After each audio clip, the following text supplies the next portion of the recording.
이제 이번 학기 시작할 수업은 어플라이드 퀀텀 메카닉스고, 이제 이건 사실은 거의 백그라운드 없이 보통 물리학과에서 배우는 양자역학을 이해하기 위해서는 뭐 역학이나 뭐 전자기학 같은 것들을 기초로 하고 있는데, 여기서는 그냥 기본적인 선형대수 정도를 이해하면은 따라갈 수 있게 이제 이 수업을 진행하려고 해요.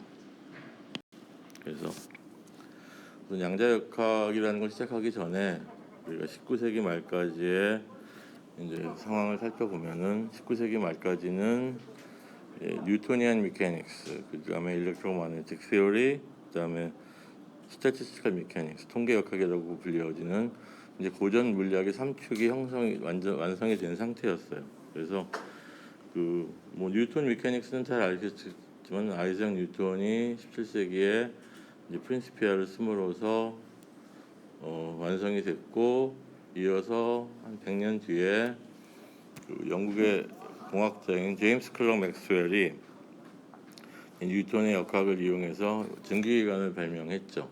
그래서 이게 어떻게 말씀드리면 산업혁명의 어떤 기폭제가 된 그러한 학문적 체계가 된 거고, 이제 일렉트로마그네틱 시어리는 뭐 19세기 중반부터 시작해서 제임스 클럭 맥스웰, 여러분들이 맥스웰 방정식은 배웠을 거예요, 그죠?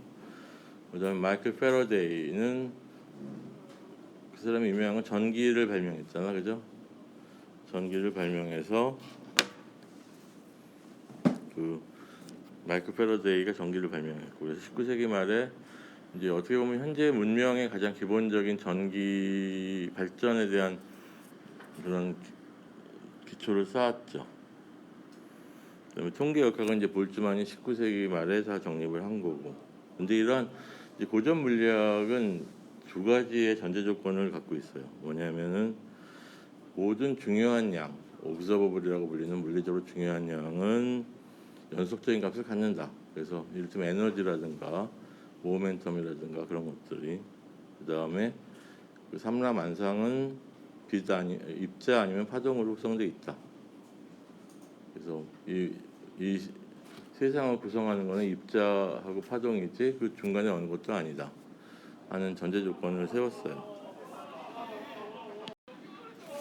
근데 이제 19세기, 20세기가 되면서 이러한 고전 물리학의 한계가 드러나기 시작했는데, 이제 가장 첫 번째 것이 이제 흑체 복사라고 하는 이제 금속을 가열할 때 나오는 스펙트럼에 대한 실험식을 우리가 설명할 방법이 없었다는 거죠. 19세기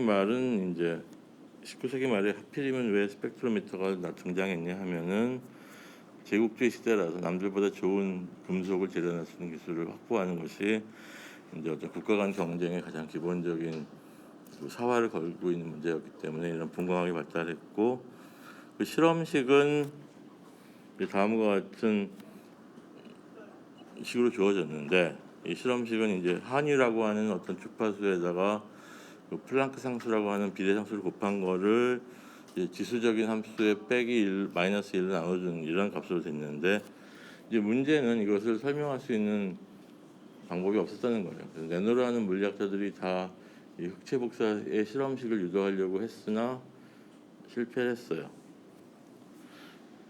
거기에 나온 사람이 이제 플랑크인데, 플랑크는 만약에 문제를 아무리 풀어도 답이 안 나오는 경우는 두 가지 중에 하나죠. 문제가 틀렸거나 문제에 필요한 가정이 틀렸거나, 그죠? 근데 이제 흑체 복사라고 하는 거는 실험적인 사실을 갖고 실험식을 찾는 거기 때문에 이제 문제가 틀렸다고 얘기할 수는 없는 거고, 그렇다면은 이 문제를 푸는 데 쓴 가정이 뭔가 틀렸다고 생각할 수 있지, 그죠? 근데 이제 고전 물리학의 가정의 두 가지는 뭐냐면은 중요한 물리적인 양은 연속적인 값을 갖는다는 것하고, 그 다음에 세상은 입자 아닌 파동으로 이루어졌다고 하는 건데, 이제 흑체 복사 스펙트럼은 어떤 주어진 빛의 분광학적 특성을 보여주는 거기 때문에 이제 플랑크가 생각할 때는 그건 입자든 파동이든 상관이 없는 문제고, 아마도 어떤 중요한 물리적인 양이 연속적인 값을 가져야 된다고 하는 가정이 틀리지 않았을까 하는 가정을 세웠어요. 그래서 그는 이제 그 다음과 같이 한유라고 하는 어떤 기본적인 양의 이제 정수 n을 곱한 그런 정수 배를 갖는 스펙트럼만 존재한다 가정을 한다면 그러면 어떻게 될 건가 하는 생각을 해본 거죠.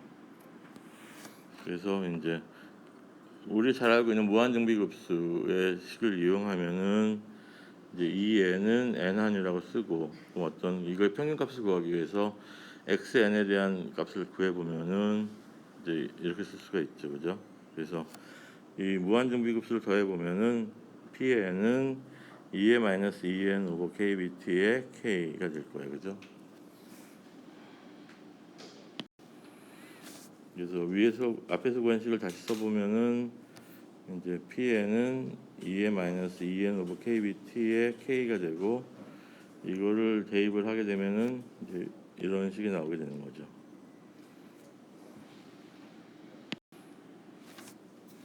그래서 이제 여기서부터 시작하면은 일단 뭐 probability 합은 어떤 비례상수 1 오버 k분의 1에 1 마이너스 2의 마이너스 한유 베타분의 1이 될 거다. 그래서 베타는 kbt분의 1이 될 거고 그러면은 이제 분자에 들어가는 ENP에는 n 한유에다 익스포넨셜 마이너스 베타 n 한유를 곱한 거에 더해진 거니까 이것은 마치 n 한유가 나올 수 있는 방법은 이거를 베타로 미분해 주는 것이겠죠. 마이너스 베타로 미분해 주면 되니까 이거 계산을 해보면 이제 이런 식으로 값이 나올 거고 그래서 이어서 계산을 다 해보면은 그 실험식과 같은 식이 나온다는 걸 확인할 수 있었어요. 그래서 이 플랑크가 구한 식은 뭐냐면은 이 실험식을 설명한 방법이 없었는데 그 고전물리의 가정 중에 하나를 바꿔봤더니 이 답이 나오더라 하는 거죠. 그래서 고전물리학에서 생각한 모든 중요한 양은 연속적인 값을 갖는다 하는 것은 반드시 참을 필요가 없는 명제다 하는 것을 이제 보여줬어요. 계산 과정은 다음과 같습니다. 이제 두 번째 나오는 거는 첫 번째 가정에 대한 얘기는 끝났고 두 번째 가정은 이제 이 세상은 입자 아니면 파동이라고 생각하잖아요, 그죠? 근데 이제 광전 효과라는 것이 있는데 금속판에 빛을 쬐어주면은 이 어떤 특정한 조건보다 커지게 되면 전자가 튀어나오는데 이 전자가 튀어나올 조건은 뭐냐면은 빛의 주파수가 어떤 워크 펑션 W보다 클 때에 빛이 튀어나와요. 그럼 상식적으로 생각해 보면 전자파가 빛이 금속에 에너지를 전달해 준 거니까 튀어나온 전자의 에너지는 그 입사되는 빛이 인텐시티 비례할 것 같잖아요, 그죠? 왜냐하면 그 전자기파의 에너지는 인텐시티 비례하잖아요.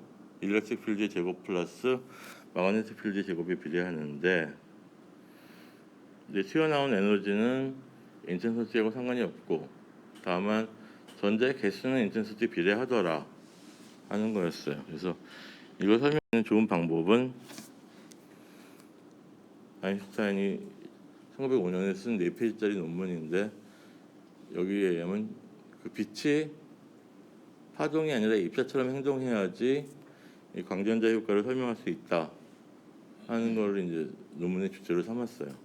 그리고 아인슈타인이 유명한 거는 상대성 이론을 정립한 걸로 유명하지만 막상 노벨상은 여기 4페이지짜리 광전 효과에 대한 논문으로 받았다 하는 것이 중요하다는 거죠. 그다음에 그러면 파동이 입자처럼 행동하기도 하는데 그러면 입자가 파동처럼 행동하기도 하느냐 하는 걸 1920년대에 이제 전자를 어떤 결정에 쏘아주고 그 튕겨나온 전자들의 패턴을 봤을 때 튕겨나온 전자들이 간섭 효과를 보여주더라 하는 걸 발견을 했어요. 그래서 조지 톰슨이라고 J.J. 톰슨의 아들인데 이 사람도 이걸로 노벨상을 받았어요. 이 전자의 간섭 효과로. 그래서 입자라고 생각했던 전자들이 때로는 이제 파동처럼 행동한다 하는 걸로 받았어요. 이어서 자 그러면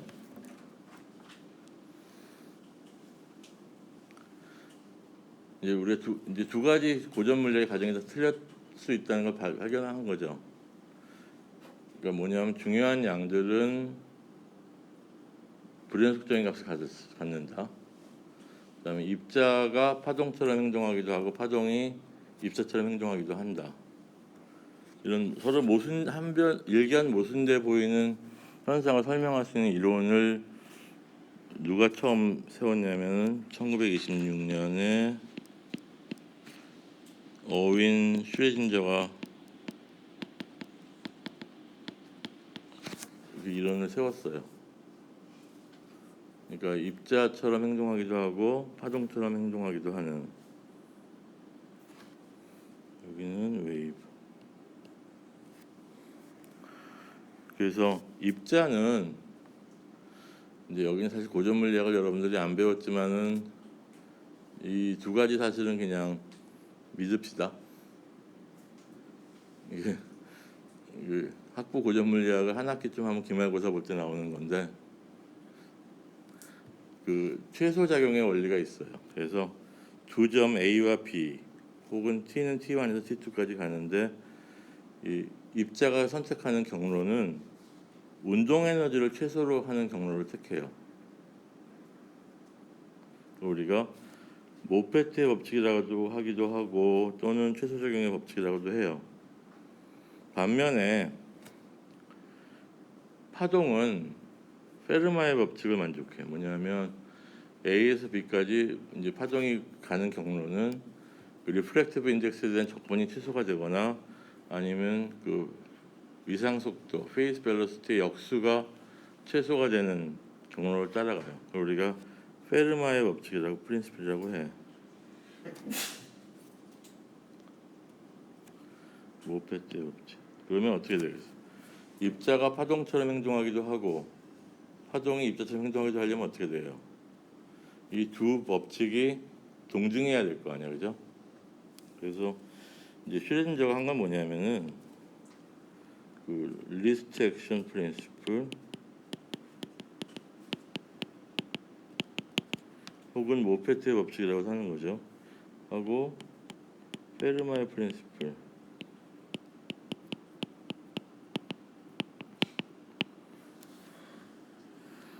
이거는 모페트.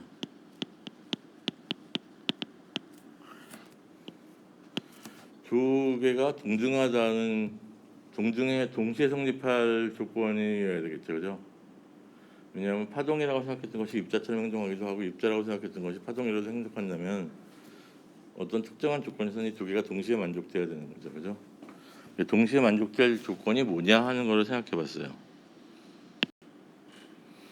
그래서 결국은 뭐냐면은 운동 에너지에 대한 적분이랑 위상 속도에 대한 적분이 서로 비례해야 되는 거죠. 그래서 모페트의 법칙 한번 써보기로 하죠. 카이네틱 에너지는 어떻게 돼요? mv 제곱이고 이게 ds라고 하면은 속도는 ds를 시간으로 미분한 거지, 그죠? 그러면 이 t는 mv 제곱이니까 m의 dt ds의 제곱이 되겠지, 그죠? 근데 이거는 두 배 전체 에너지에서 포텐셜 에너지를 빼준 거지. 왜냐하면 전체 에너지는 카이네틱 에너지 플러스 포텐셜 에너지니까. 그래서 이 식이 나오죠, 그죠? 그러면 여기서 보면은 TTDS는 m분의 2의 E 마이너스 V가 되니까 TTDS는 막상 이거의 루트가 되는 거지. 루트 m분의 2E 마이너스 V. 따라서 카이네틱 에너지는 어떻게 돼요? 따라서 이 t는 m의 dt ds dt ds고 하나는 이걸로 바꿔주는 거지. 루트 n분의 2의 e 마이너스 v의 dt ds.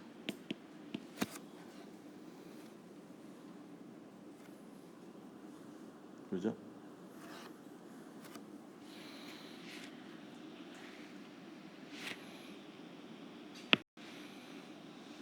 다시 쓰면 이제 그 리스트 액션 프린시플은 t1, t2까지 2배의 t의 dt니까 델타의 t1, t2의 루트 2m의 e 마이너스 v의 ds dt dt가 되니까 이거는 델타의 그냥 a, b로 되겠지. 루트 2m의 e 마이너스 v분의 ds. 적분이 같으니까 이제 비교할 수 있죠. 이거랑 이거랑 비교를 하면 어떻게 되겠어요? 이게 두 개가 같아야 되는 거지. 델타의 a에서 b까지 루트 2m의 e 마이너스 v의 ds가 a에서 b까지 델타의 vp분의 ds가 되니까 두 개가 같을 조건은 뭐지? 얘랑 얘랑 같아야 되죠, 그죠? 따라서 vp분의 1은 루트 2m의 e 마이너스 v가 된다.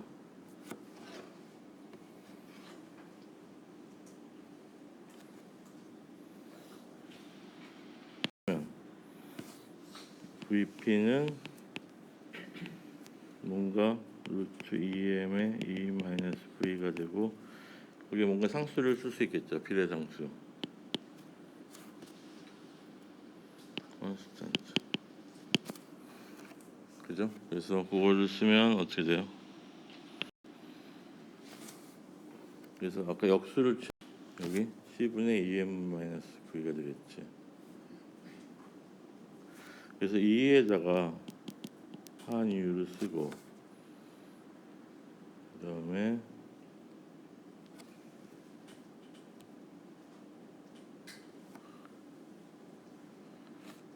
W라고 하는 거는 2파이의 U가 되고 위상속도는 어떻게 돼요? 각속도 나누기 K잖아, 그죠?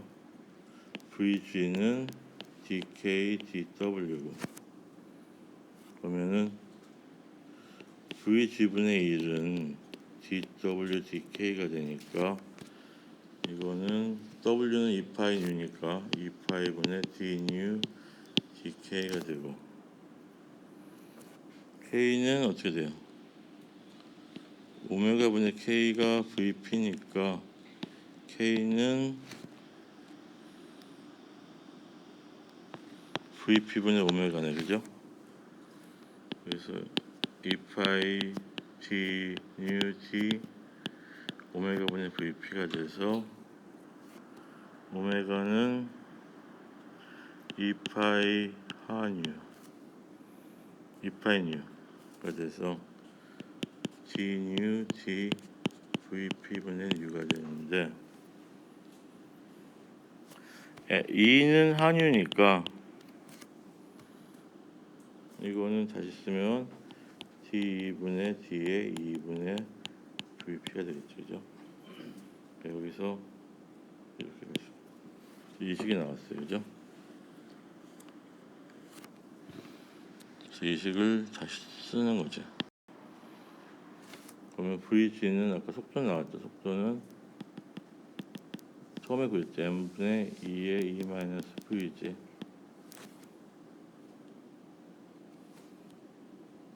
VP는 루트 2m의 e 마이너스 v의 분의 c.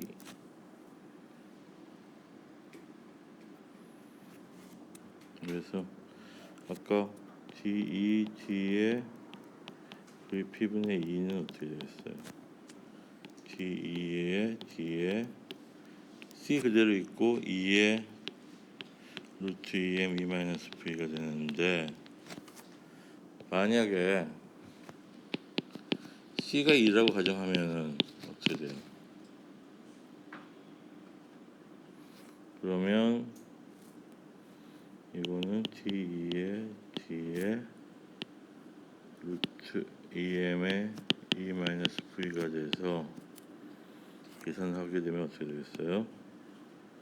루트니까 루트 2분의 1에 2m e-v의 m 그래서 재밌네. vg분의 1이죠, 그렇죠? 그래서 우리가 얻어지는 결론은 위상속도는 이렇게 되고 vg는 이렇다.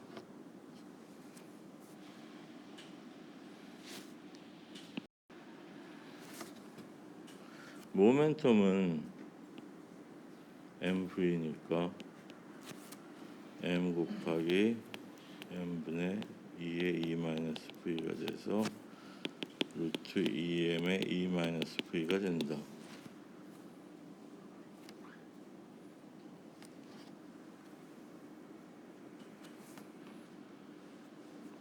아까 VP는 뭐였죠? VP는 2분의 루트 2m의 e-v가 됐죠, 그죠?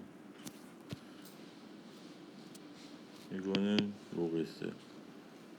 밑에는 mv니까 p분의 2가 되네. VP는 2는 p분의 한이요.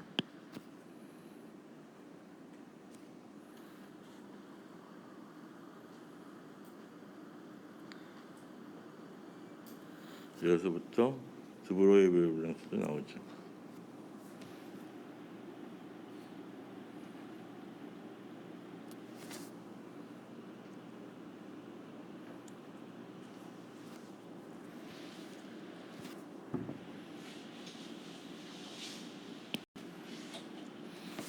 자, 이제 드브로이가 슈레딩거가 생각한 거는 이런 그 입자도 아니고 파동도 아닌 어떤 것은 뭔가 파동 방정식을 만족할 거라고 생각을 한 거예요. 그러면 파동 방정식에 들어가는 거는 위상속도잖아, 그죠? 위상속도는 우리가 아까 어떻게 그랬지? 2분의 루트 2m의 e-v가 돼. 그래서 입자도 아니고 파동도 아닌 어떤 것이 만족하는 파동 방정식은 그 타임 하모닉 어프락시메이션 하면 이런 헬러 멀티플리케이션이 되는데 헬러 멀티플리케이션에다가 이걸 대입하는 거죠. 그러면은 vp 제곱분의 오메가 제곱은 어떻게 되겠어요? 오메가는 2파이 뉴 하뉴분의 하. 그래서 이거를 하 나누기 2파이를 h 바라고 하면은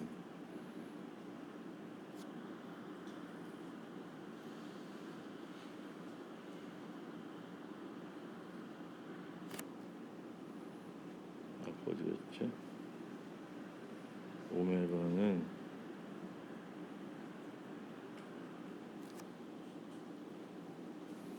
이거는 틀렸다. 오메가 제곱분의 2파이 제곱은 아까 루트분의 1이니까 2제곱분의 2m의 e-v에 오메가 제곱은 어떻게 돼요? 오메가 제곱은 2제곱 나누기 h바 제곱이니까 h바 제곱분의 2m의 e-v가 돼.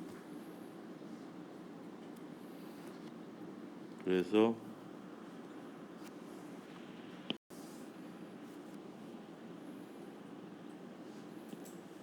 헬러 멀티플리케이션 구해보면은 오메가 제곱분의 vp 제곱분의 사이가 0인데 다시 쓰면 그 사이에 vp분의 오메가는 뭐가 되겠어요? h바 제곱분의 2m의 e-v 그 사이는 0이 되니까 2m을 나눠주고 h바를 곱해주면 어떻게 돼요?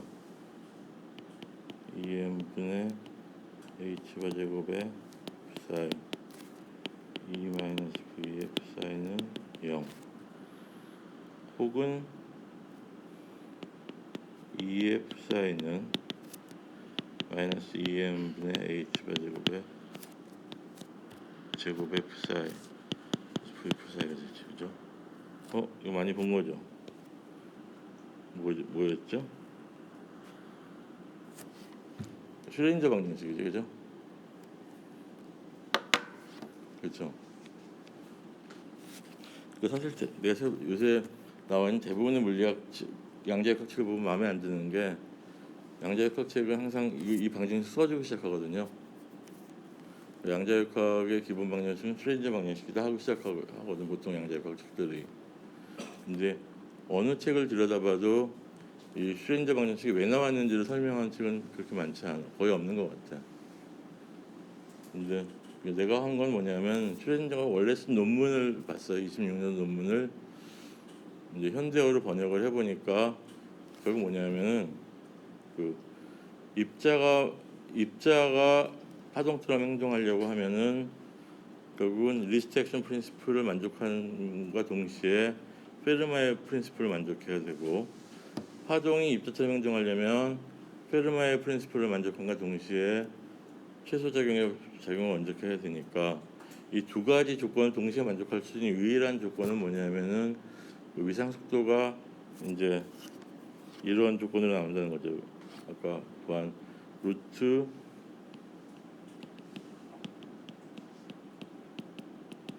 이런 위상 속도를 만족해야지 이제 입자도 아닌 파동도 아닌 그 어떤 것이 되는데, 그러면 그런 객체가 만족해야 되는 방정식이 뭐냐? 슈레인저 방정식이다 이거죠. 그래서 여러분들이 이제 이 수업을 듣고 나면 슈레인저 방정식이 왜 나왔는지 정도만 이해하면 될 것 같아요. 그건 뭐냐면은 뭐 입자도 아니고 파동도 아닌 어떤 것이 만족하는 방정식은 이거다.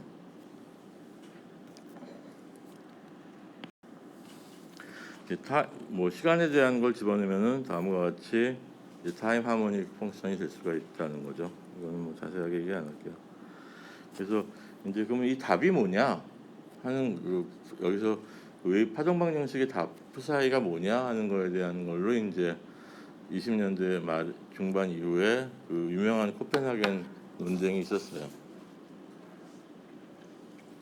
그러니까 슈레딩저도 사실은 자기가 방정식을 세웠지만 그 답이 뭔지를 설명을 못했고, 아인슈타인도 그런데 이제 그 닐스 보어라는 사람은 이 솔루션이 어떤 그 입자나 파동으로 기술되는 그 어떤 것의 발견을 확률로 해석하면 된다 하는 그런 가정을 내세웠어요. 근데 이제 아인슈타인도 그렇고 슈레딩저도 그렇고 이제 신은 주사위를 던지지 않는다 하는 말로 이런 확률론적인 해석을 거부한 거죠.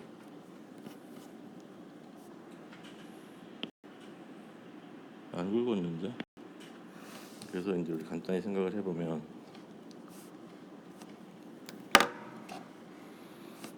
어떤 이벤트가 있어. A와 B라는 이벤트가 있고, 그 이벤트에 대한 아웃컴을 스몰 a, 스몰 b라고 하면은 우리가 확률론적으로는 어떤 조인트 프로버빌리티 생각할 수 있지. P, A, B가 동시에 일어날 확률, 그죠?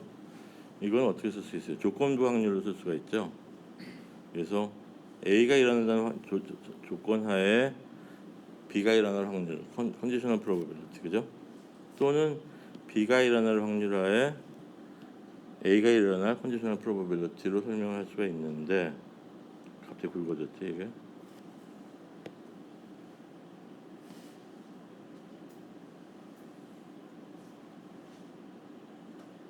뭐지? 원래 이렇게 굵었나?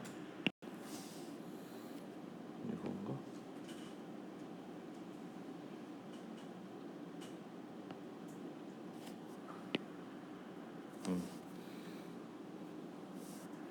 양자역은 거기에 떠나서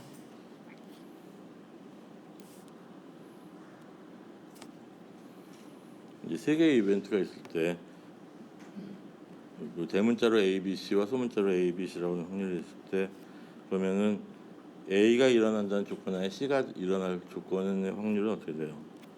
고전적으로는 A가 일어날 확률에 대한 B의 조건부 확률에다가 B가 일어날 조건에 C에 대한 조건부 확률을 곱한 거를 모든 B에 대해서 더해주는 게 되겠죠, 그죠? 양자역학은 어떤 제곱해서 프로버빌리티가 되는 그러한 게 있다고 생각한 거예요. 그러니까 이러한 슈레인저 방정식에 만족해주는 걸 패스를 만족시켜 주려면은 A가 일어날 때 B가 일어날 어떤 것 곱하기 B가 일어날 조건에 C가 일어날 조건을 곱한 다음에 B를 다 곱한 것까지는 고전적으로 똑같은데 그 값의 절대값의 제곱을 곱해줘야지 이제 확률이 나온다는 거죠. 양자역학은 이 절대값의 제곱을 곱하는 과정에서 이제 여러 가지 뭐 간수합 효과 등이라든가 그런 것들이 나타나는 거예요. 그래서 여기에 대한 거는 좀 더 공부를 하기로 하고 오늘 여기까지만 합시다. 일단 첫 번째 수업에